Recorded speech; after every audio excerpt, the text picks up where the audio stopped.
Hello mga karespeto at isang magandang araw po sa ating lahat. Nandito nga po pala tayo sa Central Blends and Company dito po sa Kapitan Pepe. At ito nga po ay matatagpuan sa 12 Jimenez Street, Kapitan Pepe, Cabanatuan City. At dahil nga po first time natin dito, kaya excited na nga po pala ako matikman ang mga pagkain nila.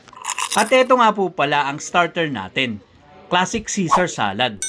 Top with crisp romaine lettuce, toast with Caesar dressing, top with shaved parmesan crunchy croutons, and sprinkle with black pepper sa halaga pong 165 pesos.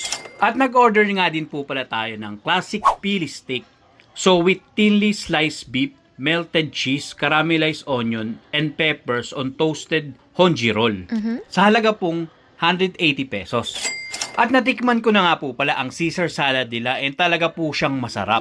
At iba nga po pala ang lasa niya compare po sa mga typical na Caesar salad na nakakain natin, and thumbs up nga po pala ako sa Caesar salad nila.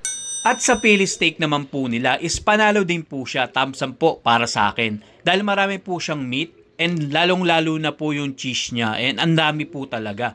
And sulit na sulit po ito sa halagang 180 pesos dahil marami din po siyang french fries on the side. At nag-order din nga po pala kami ng rice meal, all-American skillet, a one-pan wonder filled with savory Hungarian sausage, crispy bacon tins, floppy eggs, and mashed potato sa halaga pong 295 pesos. At masarap din po pala ang rice meal na to dahil isa po ito sa pinaka-paborito ko na in-order namin. So thumbs up nga po pala ako dito. At hanggang dyan nga po pala ang vlog natin ngayong araw. At sana po ay samahan niyo po ako sa susunod pa nating mga food trip. Maraming salamat po.